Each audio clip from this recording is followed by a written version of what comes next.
Welcome to the deep dive. We all want to learn things quickly, right? And understand them thoroughly.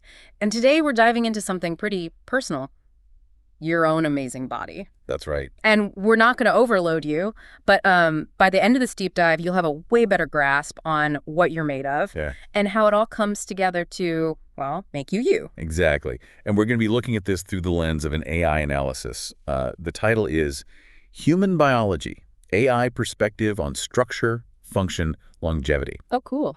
And this report, think of it as like a super condensed version of a huge amount of biological data. Okay. Gives you a shortcut to understanding those core components that make you up. I love shortcuts. So our mission here, if you choose to accept it, is to pull out the most important insights, the key takeaways about what your body's made of, how it's organized, and what keeps it healthy. Yeah.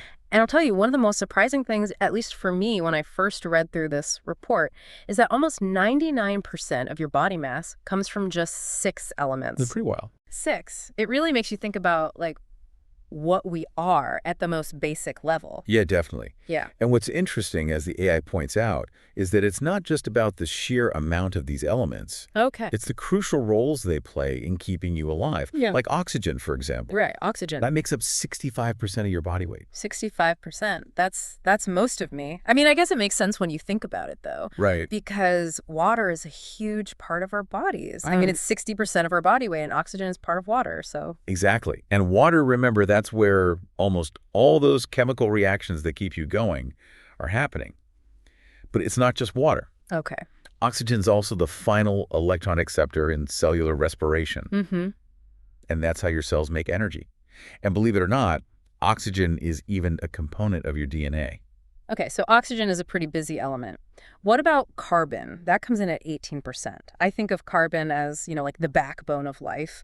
What does the AI have to say about it? Well, the AI really emphasizes how carbon forms the skeleton of all your organic molecules. Okay. Your proteins, carbohydrates, lipids, nucleic acids, all those essentials. It's the foundation they're built on. Got it. All right, so we've got oxygen and we've got carbon. What's next? Hydrogen. That makes up about 10% of your mass. 10%, so another big chunk of us. Yeah. And like oxygen, it's a major part of water and DNA, but it's also super important for maintaining your body's pH balance. Right, pH balance. That balance between acidity and alkalinity. It has to be just right for all your systems to work properly. Right, makes sense. Okay, so next on the list we have nitrogen at around 2 to 3%. I know it's tiny compared to the others, but it's still really important, right? Hugely important. Nitrogen's a core part of your DNA and RNA. The blueprints of life. Exactly. And it's also key in amino acids, the building blocks of protein. So no nitrogen, no protein, no us. Basically. And then we have calcium, just a bit over 1%. Most people, when they think of calcium, they immediately think of bones. Of course, that's a major role, in the form of hydroxylapatite. But it goes way beyond that. It's vital for transmitting nerve impulses, for muscles to contract, even for blood clotting. Wow. So it's not just like strong bones, it's like a whole network of functions. And last but not least, of the top 6 at least, we've got phosphorus, which is about 0.5% to just under 1% of our body weight. Right. And phosphorus is also in your bones and teeth. But think bigger picture. It's in the framework of DNA and RNA. It's a part of phospholipids. Those make up all your cell membranes. And maybe most importantly, it's key for energy transfer through molecules like ATP. Wow, okay. So just to recap, the top 6 elements are oxygen, carbon, hydrogen, nitrogen, calcium, and phosphorus. It really is remarkable to think about. It is. It's like if your body was a recipe, those 6 elements are the main ingredients. Yeah, that's a good way to think about it. But we can't forget about those other essential components that keep everything running smoothly. Right. There are 5 other elements that make up the remaining tiny fraction of your mass. Yeah, about 0.85%. Potassium, sulfur, sodium, chlorine, and magnesium. Okay. They might be in smaller amounts, but I'm guessing Yeah. they're still pretty important. They are absolutely essential. They do so many jobs in your body. All right. So let's start with potassium. What does the AI tell us about potassium? Potassium is like the main positive ion inside your cells. Okay. It's crucial for your nerves and muscles to work properly, including regulating your heart rhythm. And it teams up with sodium in that sodium-potassium pump. That's what maintains the electrical potential across your cell membranes. You know how sometimes you get those muscle cramps when you're dehydrated? Oh, yeah. That's because of an imbalance of those electrolytes, potassium and sodium. They play a huge role in how your nerves and muscles function. It's interesting. And what about sulfur? I don't often think about sulfur being a part of me. What is it doing in there? Well, you might not think about it much, but it's there, and it's super important. It's part of some vital amino acids like cysteine and methionine. Okay. Those are really important for the three-dimensional structure of your proteins. So it's like those folds and twists that allow them to do their very specific jobs in your body. Sulfur is also found in some key vitamins that you need to function properly. Wow, sulfur really is a multitasker. Okay, what about sodium? I feel like we hear about sodium all the time, especially in relation to our diet. Yeah, that's true. But inside your body, it's the main positive ion outside your cells. Okay. And it's essential for keeping your body's fluid levels balanced. Okay. It's also involved in transmitting nerve impulses. And it plays a role in muscle contraction, working with that sodium-potassium pump we talked about earlier. And then we have chlorine.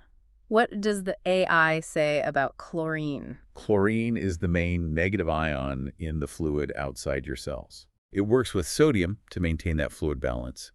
And it's also a major part of your stomach acid, hydrochloric acid, which you need to digest your food. Oh, right. Makes sense. It even plays a role in your immune system. So chlorine is not just for swimming pools. No, it's doing a lot of work inside you. Okay, and finally, we have magnesium. What's magnesium's claim to fame? Oh, magnesium's a real powerhouse. Yeah. It's a cofactor for so many different enzymatic reactions that are happening throughout your body all the time. Enzymes, those are like the little workers in our cells that make things happen. Exactly. And magnesium's also needed for ATP to bind. Remember, that's the energy currency we talked about. And it's essential for your muscles and nerves to function properly. So even though these elements are present in smaller amounts, they're all doing really important jobs to keep you going. That's pretty amazing. It really puts into perspective how interconnected everything is and how each element has its own specific purpose.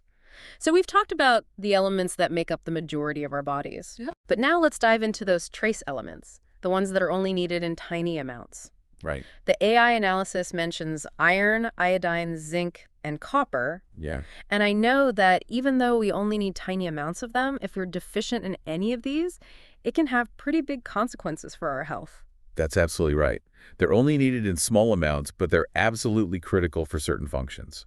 Okay, let's start with iron. I mean, we all know that iron is important for our blood, but what exactly does it do? Well, the AI really emphasizes the role of iron in hemoglobin, which is in your red blood cells. Mm-hmm. And that's what carries oxygen throughout your body. Right, so it's like the delivery truck for oxygen. Exactly. And it's also found in cytochromes, which are important for cellular respiration in your mitochondria. Those are the powerhouses of the cells, right? Yep. So iron's involved in both delivering the oxygen and then using it to create energy. Okay, what about iodine? Why is iodine so important for us? Iodine's crucial for your thyroid hormones, T4 and T3. Those hormones regulate your metabolism, growth, and development. That's why iodine deficiency can have such huge effects, especially during childhood and adolescence. That's when all the big growth and development is happening. Okay, and zinc. I know zinc's often talked about in relation to the immune system. What does the AI say about it? Yeah, that's one of its major roles. It helps your immune system function properly. But it does even more than that. Okay. It acts as a cofactor for lots of enzymes that are involved in essential processes like, DNA replication, protein synthesis, wound healing. So it's helping with growth and repair. Exactly. The AI even mentions zinc finger proteins and manganese superoxide dismutase, or MNSOD. What are those? Those are specific proteins. The first one is important for regulating your genes, and the second one helps protect your cells from damage. So zinc is really involved in a wide range of cellular activities. Wow, zinc is a busy element. All right, so that leaves us with copper. What does copper do in our bodies? Copper's part of various proteins and enzyme systems. It's involved in iron metabolism, the synthesis of neurotransmitters, and antioxidant defense. Neurotransmitters, those are the chemical messengers in the brain, right? Yeah, and antioxidant defense helps protect your cells from damage. It's really amazing how such a tiny amount of copper can be so important for your overall health. It is pretty incredible, isn't it? It is. It makes you appreciate just how finely tuned everything is in your body. Right. It's like this incredibly intricate balancing act. Exactly. And speaking of remembering things, the AI mentions a mnemonic to help you remember those 6 most abundant elements we talked about earlier. CHNOPS. Oh, that's a good one. Carbon, hydrogen, nitrogen, oxygen, phosphorus, sulfur. Easy to remember. Yeah, exactly. It's Right. like a nature's little cheat sheet for us. Right. And the report also talks about what happens if we have too much or too little of any of these elements, like an imbalance. Yeah, it's all about balance. Huh? And Table 1 in the report actually shows the effects of excess and deficiency for some key elements. For example, too much calcium can cause hypercalcemia. Oh, okay. And too little can lead to osteoporosis, which weakens your bones. Right. And then there's iron. Too much iron leads to iron overload. Yeah. Too little, and you can get anemia. Makes sense. And iodine is another one. Those levels are really important for your thyroid to function properly. It really highlights how important it is to maintain a healthy balance of these elements in our bodies. It really does. It's all about getting enough of what you need, but not too much. Right. Okay, so we've talked about the building blocks, the elements that make us up, but now let's zoom out a bit. How are these elements organized within our bodies? Well, the AI talks about levels of biological organization. Right. It starts with the most basic level and builds from there. Okay, so like building a house brick by brick. Kind of, yeah. So at the most basic level, you have atoms. Right. Those are the smallest units of matter, like the individual Lego bricks that make you up. Okay, I like that analogy. So atoms are the Lego bricks. Exactly. And then those atoms combine to form molecules. Okay. Things like water, proteins, carbohydrates, lipids. Think of those as bigger, more complex Lego structures. All right, so atoms combine to make molecules. What's next? Next, you have organelles. Organelles. Those are like specialized compartments within your cells, each with a specific job. So like little organs within the cell? Yeah, kind of like miniature Lego machines operating inside your cells. Yeah. Like mitochondria, those are the powerhouses of the cells. They produce energy. Right. And the nucleus, that's where your DNA is stored. Okay. But each organelle has its own specific role to play. So we've got atoms as the Lego bricks, molecules are the bigger structures, and organelles are the little machines working inside the cells. What happens after organelles? Then you have cells themselves. Okay. Those are the basic unit of life. Right. They're like the complete Lego robots.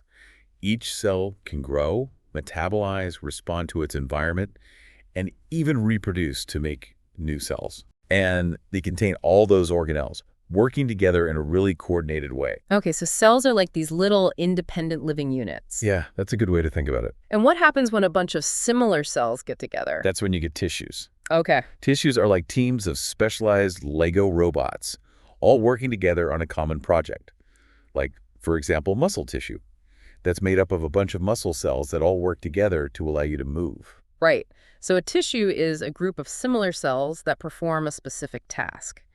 And the AI analysis mentions we'll be talking about the 4 basic tissue types in a bit. Yeah, we'll get to those soon.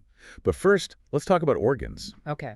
An organ is formed when you have 2 or more different tissue types working together to perform one or more specific functions. So like the heart, for example. Exactly. Your heart has muscle tissue for pumping, connective tissue for support, and nervous tissue for regulation. Right. Or your lungs, which have tissue specialized for gas exchange. So organs are like even more intricate machines made up of different teams of those Lego robots. I like that analogy. And then what happens when different organs start working together? That's when you get organ systems. Okay. Those are groups of organs that work together to carry out major functions in your body. And the AI lists 9 major organ systems that all contribute to your overall well-being. 9. Okay, let's hear them. All right, so you have the integumentary system, which is your skin. Right. Then the musculoskeletal system, your muscles and bones. The respiratory system for breathing. The circulatory system for pumping your blood throughout your body. Okay, so that's skin, muscles and bones, breathing, and blood circulation. What else? You also have the digestive system for processing the food you eat. Mm-hmm. The excretory system for getting rid of waste products. Okay. The nervous system for communication. The endocrine system, which produces hormones. And the reproductive system. Wow, that's a lot of systems. It is. And some classifications also include the immune and lymphatic systems, which are really important for defending your body against invaders. Right. So think of these organ systems as like entire interconnected factories within you, with all these different departments working together to keep you healthy. That's a great analogy. And finally, at the top of this whole organizational hierarchy, we have the organism. Right. The complete living being that can function independently and do all the things it needs to do to survive. That's you. It's mind-blowing to think about how all these levels, from the tiniest atom all the way up to our entire bodies, are connected and work together so seamlessly. It really is. It's a testament to how complex and efficient our bodies are. Okay, so we've gone from the foundational elements to the overall organization of our bodies. Right. And now the AI dives into the 4 primary tissue types that make up those organs and systems. Yep, those are the building blocks of your organs. All right, let's start with epithelial tissue. What is epithelial tissue and what does it do? Epithelial tissue forms linings and coverings all over your body. It's also what your glands are mainly made of. And it has a ton of different functions. Like what? Well, it protects your underlying tissues. It secretes substances like hormones. It absorbs nutrients. It gets rid of waste products. It filters stuff. It allows for the diffusion of gases. And it's even involved in sensory reception. Sensory reception. Yeah, like your sense of touch. Wow, that's a lot of jobs for one type of tissue. So like our skin is epithelial tissue. Exactly. Your skin is a great example of epithelial tissue providing protection. And the lining of your digestive tract is epithelial tissue that's specialized for absorbing nutrients. Okay, so epithelial tissue can be really diverse. It is. And the AI analysis points out that it's classified based on the shape of its cells and how many layers there are. So you have squamous cells, which are flat, Okay. cuboidal cells, which are cube-shaped, and columnar cells, which are tall and thin. So it's like tiles. You have flat tiles, square tiles, and rectangular tiles. That's a good way to visualize it. And just like tiles, epithelial cells can be arranged in a single layer, that's simple epithelium, or in multiple layers, that's stratified epithelium. Okay. And then there's pseudostratified epithelium, which looks like it has multiple layers, but it's actually just one layer of cells that are all different heights. Interesting. So the arrangement of the cells depends on what the tissue needs to do. Right. And there are even more specialized types of epithelial tissue, like transitional epithelium, which is found in your urinary tract. Okay. It can stretch to accommodate changes in volume. Right. And then you have glandular epithelium, which forms glands that secrete substances. Like hormones. Exactly.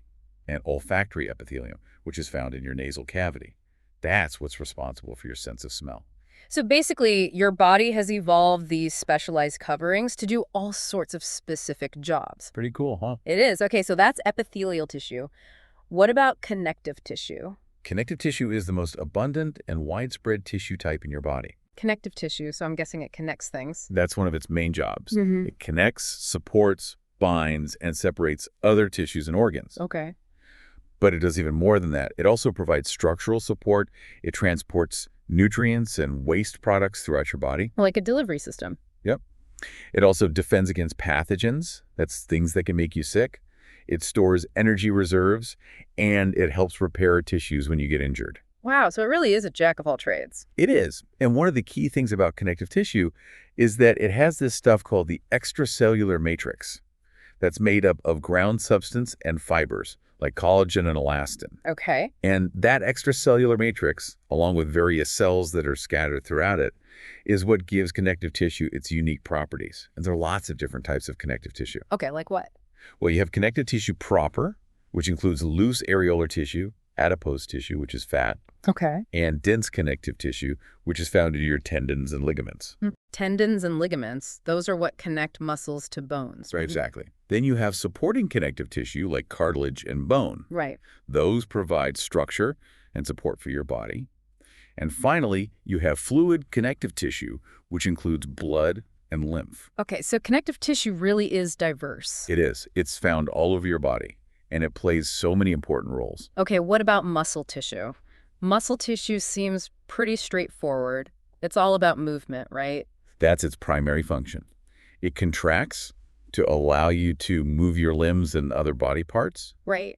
but it's also involved in maintaining your posture. Oh, right. So it helps us stand up straight. Yep.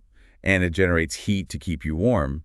And it's also involved in internal processes like blood flow and moving food through your digestive system. So it's not just about moving our arms and legs. Nope. It's doing a lot of work behind the scenes, too. And there are 3 main types of muscle tissue, right? That's right. Skeletal muscle, cardiac muscle, and smooth muscle. Okay, let's break those down. Sure. Skeletal muscle is attached to your bones, and it's what you use for voluntary movements. That means you consciously control it. So when I decide to raise my hand, that's my skeletal muscles working. Exactly. Cardiac muscle is only found in your heart, and it's involuntary. Yeah. That means it contracts on its own without you having to think about it. Right. And smooth muscle lines the walls of your internal organs and blood vessels.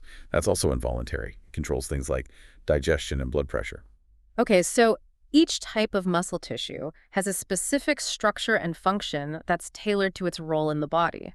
Exactly. Okay, and finally, we have nervous tissue. Ah, yes, nervous tissue. This is what makes up your nervous system. So it's the control center of our bodies. You could say that. It allows for rapid communication throughout your body via nerve impulses, and that network allows you to sense things in your environment. Okay. It allows you to process information in your brain and spinal cord, Okay. and allows you to initiate actions through your muscles and glands. Wow, so it's responsible for pretty much everything we do. It is. And the two main cell types in nervous tissue are neurons and neuroglia. Okay, what are those? Neurons are the cells that generate and transmit nerve impulses. So they're like the messengers. Exactly. They have a cell body, dendrites, which receive signals from other neurons, and an axon, which transmits signals to other cells. Okay. And neuroglia are the support cells for neurons. They provide insulation, nutrients, and even help with immune defense in the nervous system. So they're like the pit crew for the neurons. Yeah, that's a good way to think about it. And the AI also mentions some specific types of neuroglia: astrocytes, oligodendrocytes, Schwann cells, microglia, and ependymal cells. Right. Astrocytes have various support functions. Oligodendrocytes and Schwann cells produce myelin. That's the insulation that helps speed up nerve impulses. Right. Microglia act as immune cells in the nervous system, and ependymal cells lie in fluid-filled cavities in your brain and spinal cord. Wow, so it's a really complex system. It is, but it's also incredibly efficient. And it's amazing to think that these four basic tissue types, epithelial, connective, muscle, and nervous, can combine in so many different ways to create all the complexity that makes up a human body. Really is. They're the fundamental building blocks of your organs and systems. So just to recap our deep dive into human biology, we started by exploring the most abundant elements that make up the majority of our physical being. Right.